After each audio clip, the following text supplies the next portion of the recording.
is the theme for this month. And those of you that don't know me know that I don't always stick to the topic very well. But there were some themes out of this month's material, this week's material, that I really liked. Today is about being colorful to the core. Okay, that's an interesting thought. And the first point was that we are all colorful, and there's so many different ways that looks. We're all different.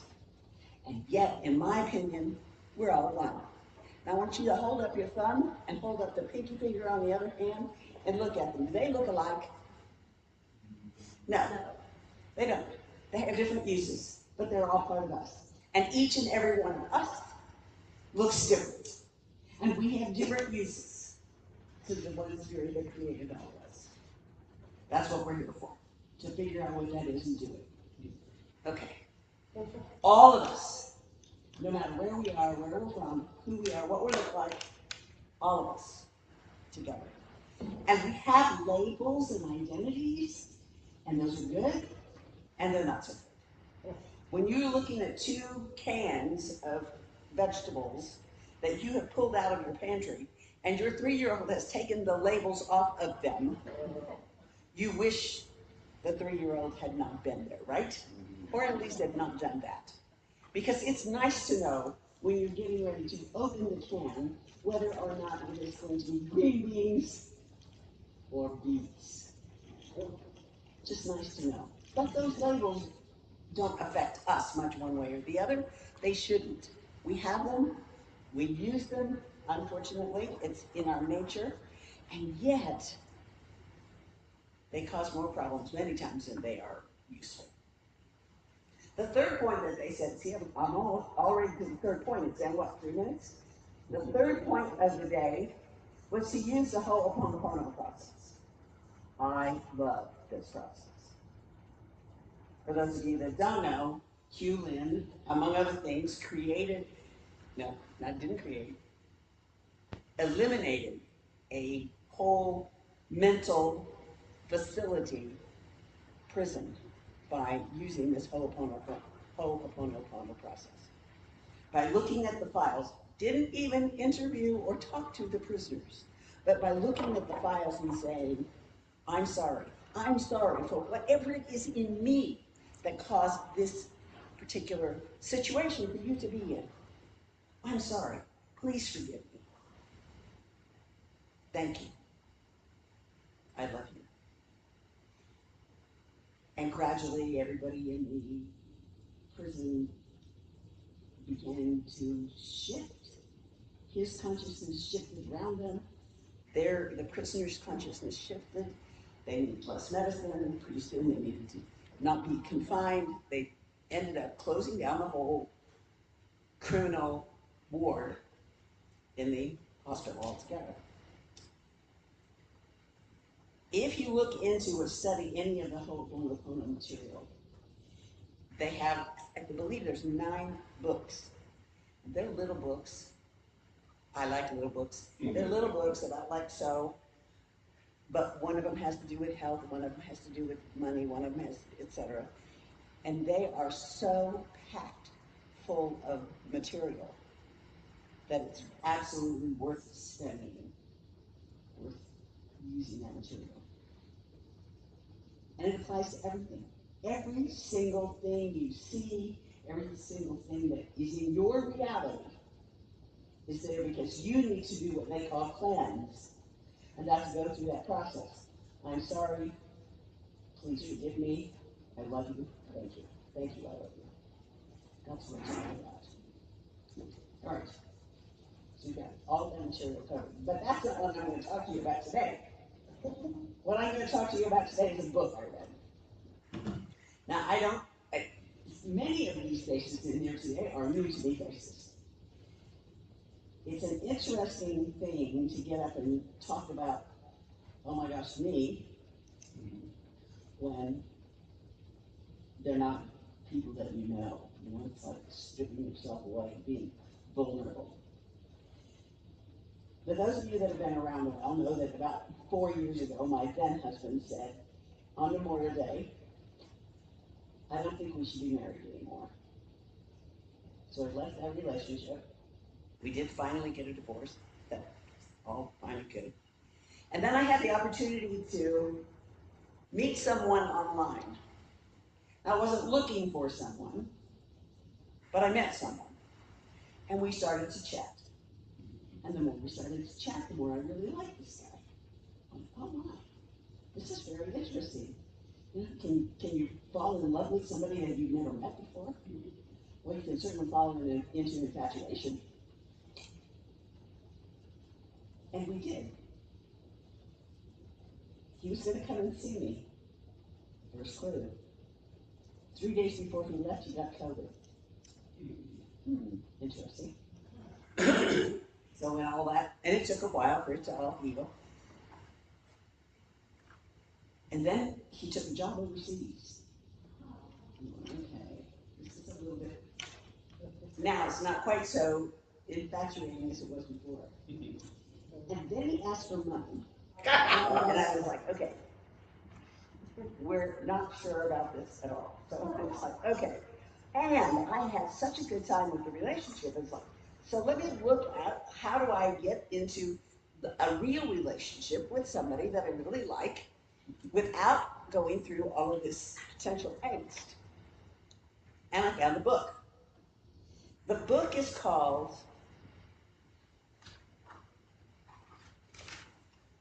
How to Walk into a Room by Emily Freeman. And you might think, okay, how to walk into a room. It isn't that at all. She suggests that besides the rooms that we have in our house, you know, our living room, dining room, etc., we have other rooms. We have rooms of relationship. We have rooms of job. We have rooms of church. We have rooms of family. We have all of these rooms. And sometimes things happen where we have to leave the room. We get questions, we get ideas, we get thoughts about maybe we aren't in the right room. Just for a moment, after all of those rooms that I listed, is there a room that you can relate to where you're thinking about making a change, but you're not sure what kind of a change you want to make? Like a church room. Does the church need to make a change, but we're not sure what kind of a change the church needs to make? I needed to make a change, and I wasn't sure what I wanted to change into. But I didn't want to have the same thing happen again. And you know, if we do the same thing over and over again, we expect different results. That's our insanity. It ain't going to happen. So how do I get to be able to do something different? Well, I found this book, How to Enter a Room. She says in her book that endings are 3 kinds. Anticipated endings, such as retirement. That's something that we look forward to, we expect it to happen. When we go and buy a new car, that is ending our relationship with the old car and starting a relationship with the new car. That's pretty easy and fairly well anticipated and not so difficult to deal with. We have forced changes. And those are things that happen to us where all of a sudden we get to change, like, I don't want to be married anymore. Or, I'm sorry, but you're fired. Forced changes happen to us, and we get to adjust. And then we have chosen changes.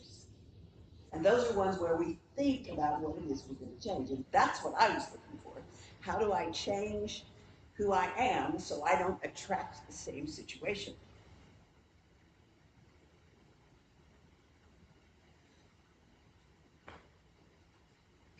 The questions that she had, if you're in a room and you think you might not want to stay there or you want to change it, here are some of the questions she had.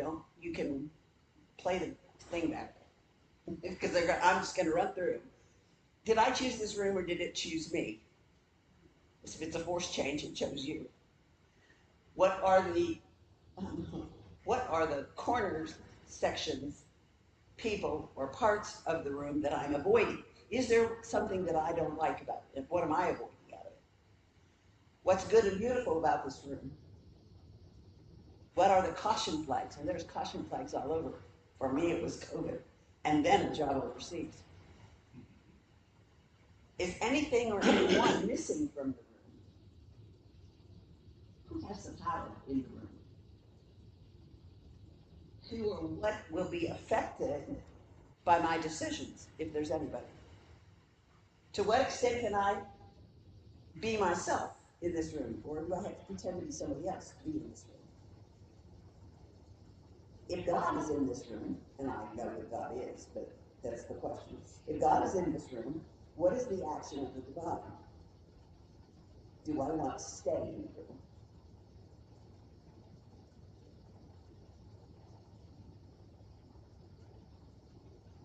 So when we decide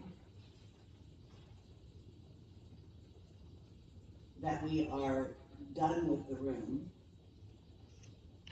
we have some questions that go with that. What's worth protecting? What do I need to unlearn? Who has already left the room? Who is entering now? Where am I regularly practicing an ordinary liturgy of change? What am I already doing that's initiating change? Where am I hesitant to embrace the work that change requires? Because, oh my gosh, it's so much easier to stay in a known room than it is to do the work that goes with moving somewhere else.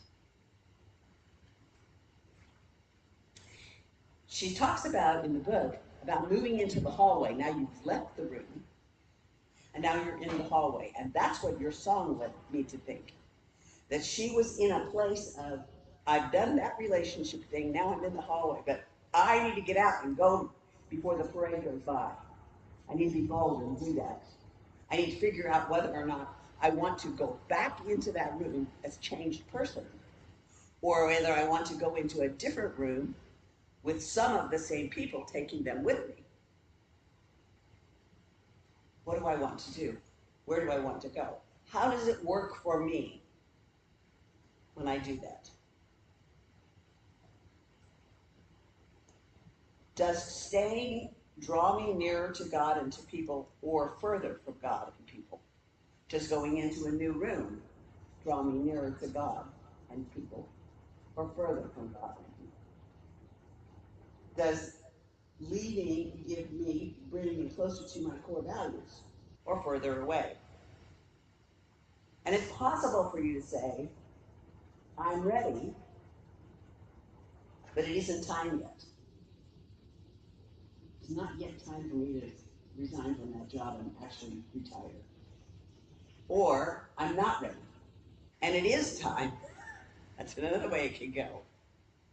But if I say to myself, I don't know what I'm doing, she suggests that we add the words for now at the end of that. I don't know what I'm doing for now. Because that leaves open to the fact that we can get a download from Spirit if we're open to it immediately, tomorrow or the next day, or even right now. And if I say I don't have any answers, that also is for now. I don't know for now.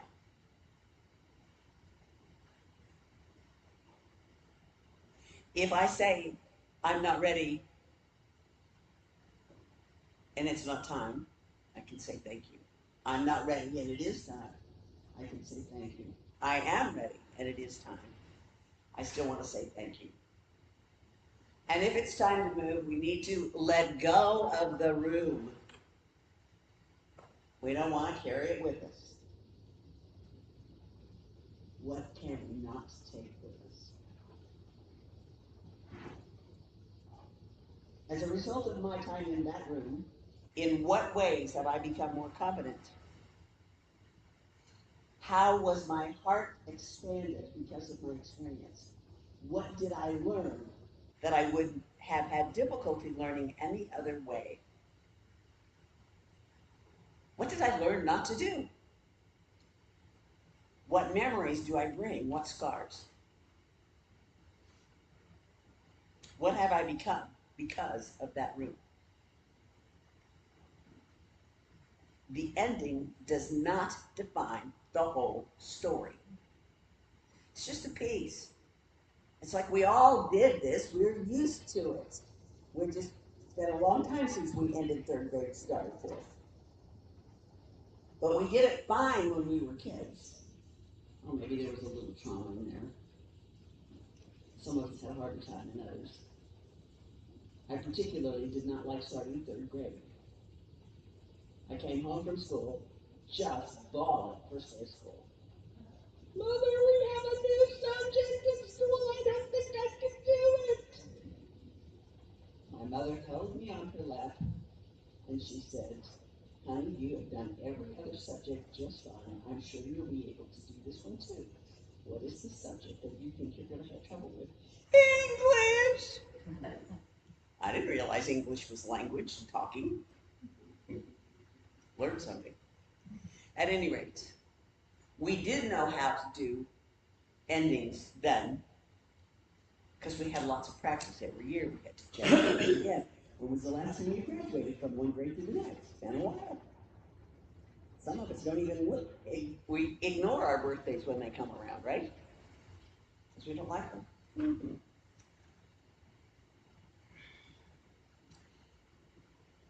So when we have the opportunity to enter a new room, there's questions we can take in as well. To enter the new room as a leader, the first question is, you need to know who you are. Who are you? And when you know who you are, you have to have rhythms in place to practice who you are. And once you know who you are and you can practice being who you are, then you also need to learn to make peace with crises, because they happen all the time. And sometimes they're things as silly as English. And we have crises of two kinds, those that we didn't make, that are imposed on us from the outside, and those that are triggered by leaders doing precisely what they should be doing, which is goading us to grow and expand, hopefully like I'm trying to get you to do a little bit here. Expand your thinking in a new direction with thinking about everything as a room. Walk into your new room as a listener to the room, to the people in the room, to myself, to yellow flags when they show up, and to God. And in your new room, what do you see? What do you hear? What do you smell? What feelings are emerging? What's mine to do?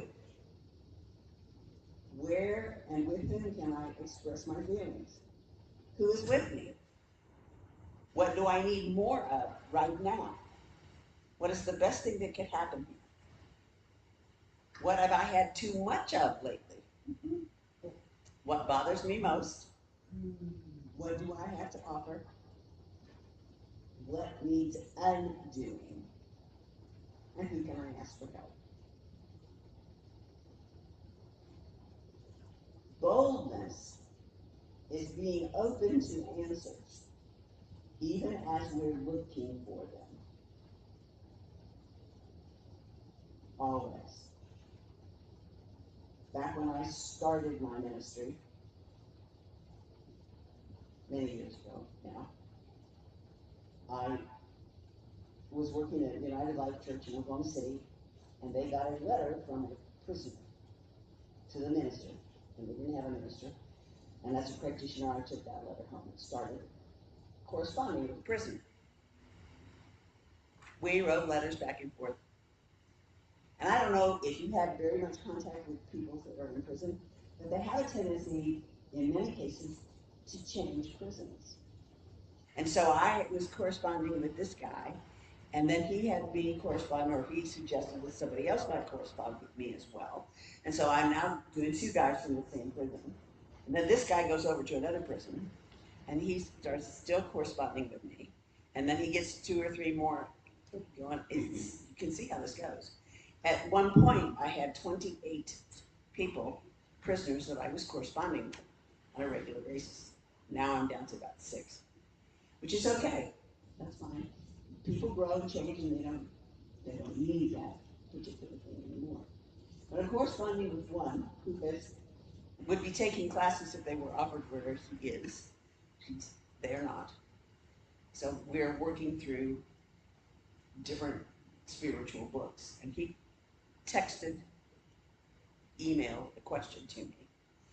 And my answer to his question was an answer to something that I needed to know.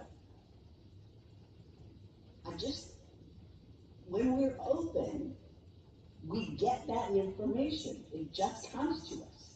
What I told him was, ask to be guided what it is that needs to be done to complete your stay in the prison. What it is that you need to do to complete your stay in the room. Hello. What is it that I need to do to complete my stay in this room so I can move out into the hall, be ready to move into the next room, whatever that is? What is it I need to do? I don't have the answer yet. Don't have the answer, not now, but soon. Not yet. It's coming. Be bold. Ask for what you want. If you feel stuck, that's the time to ask. Hello? That's what we're here for. And I can so easily know the truth for you. It is so much easier to know the truth for you than it is to know the truth for me, which is why I see a practitioner every week. If you don't, you should. It's worth it. Be bold. Remember the Ho'oponopono process. I am so sorry for whatever I had to do with this situation. Particularly right now when we're looking at all this political stuff in here. I am so sorry for whatever I had to do, whatever my part was in creating this situation. Please forgive me. Thank you. I love you. Remember that all of us are part of the one God. All of us. And labels don't matter. Even room labels don't really matter. But the whole point of this book was about growing me into what I wanted to become. And that's why I wanted to share it with you. Not anything that's on the set. I'm the practical minister. All this stuff is good. How do I use it? That's what I need. So let's take some of this, because I can't possibly get it all in one prayer. So I take a breath. And as I take a breath, I recognize that there is only God, one power, one creative force, and it is everywhere. It is in and through and as everything that exists. That power that is God is right here, right now, in and through and as each of us. Each of us. God is all there is. The power that is God is flowing through me right here and right now, every cell of my being. Every cell of every being on this planet, especially those in this room, God is. And it is God's power that keeps us alive, that keeps us breathing, that keeps us moving, that gives us that divine energy, that divine knowledge that is with us when we ask. Here to support us. Filling us with love and hope and joy and peace and understanding and clarity, wisdom, abundance, and oh, so many more positive things. And if we ask, we can get the negative things too, but I don't want there. I'm not going there. So thank you, God. Thank you, God, for all the good that's in my life today. Thank you, God, for pleasant surprises that show up every day when I ask. Thank you, God. Thank you, God, for answers. Thank you, God, for love. Thank you, God, for joy. Thank you, God, for peace. Thank you, God, for this opportunity to share, to listen, to be. Thank you, God. And so I release this prayer into the law that says yes to my word. And if you are in agreement with me, please affirm it by saying, and so it is.